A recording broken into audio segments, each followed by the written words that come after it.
সূর্য ছাড়া যেমন দিন হয় না, তেমন পরিশ্রম ছাড়া সফলতা হয় না। তো আমরা কেমন মানুষ যে আমরা নিজেরা নিজেদের পথ ছেড়ে দিয়ে অন্যরা কোন পথে যাচ্ছে না যাচ্ছে সেটা আমরা দেখি, আর তাদের পথকে আমরা সমালোচনা করি।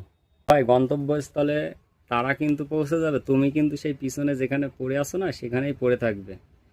তো আজকে সরকার কি করছে না করছে একটা কিছু সূত্রও যদি আমরা পেয়ে থাকি, তাহলে আমরা সবসময় সমালোচনা করি যে আজকে সরকার আমাদের এটা করছে না ওটা করছে না, আমাদের চাকরি হচ্ছে না, সরকার এই দুর্নীতি করছে যার জন্য আমরা চাকরি পাচ্ছি না, আমরা শিক্ষিত হয়েও বেকার। তো তোমাদের একটা কথাই বলার, যে ভাই এটা সরকারের গাফিলতি নয়, এটা আমাদের গাফিলতি।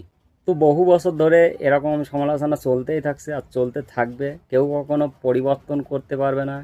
যে গভর্নমেন্টই আসুক ক্ষমতায়, সে গভর্নমেন্টই এরকম করবে এটা নয় যে আজকে এই সরকার করছে ও সরকার করবে না। এটা যদি ভাবো তাহলে ভুল ধারণা। তো তোমরা এই সমস্ত সমালোচনাগুলো বাদ দাও না, কেন বাদ দিয়ে নিজেদের পথে চলতে থাকো। সরকার যেটা করছে করতে দাও, যে ও নিয়ে ভেবে লাভ নেই। আর ওটা বলেও তোমরা কোনোদিন পরিবর্তন করতে পারবে না, আজীবন কেউ কখনো করতে পারিনি। তো তোমাদের নির্দিষ্ট জায়গাটা তোমরা তৈরি করো আগে দেখি। তোমাদের নির্দিষ্ট জায়গা তোমরা নিজেরা তৈরি না করে সমালোচনার পিছনে দৌড়াচ্ছ, এর থেকে তোমরা বেশি ভুল করছো এই জায়গাটা।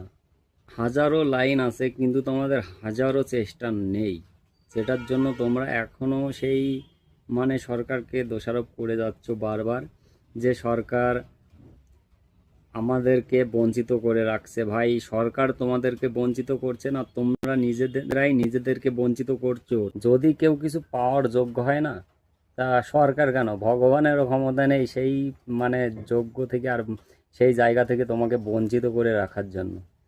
তুমি নিজেকে আগে সেই যোগ্যমান তৈরি করো।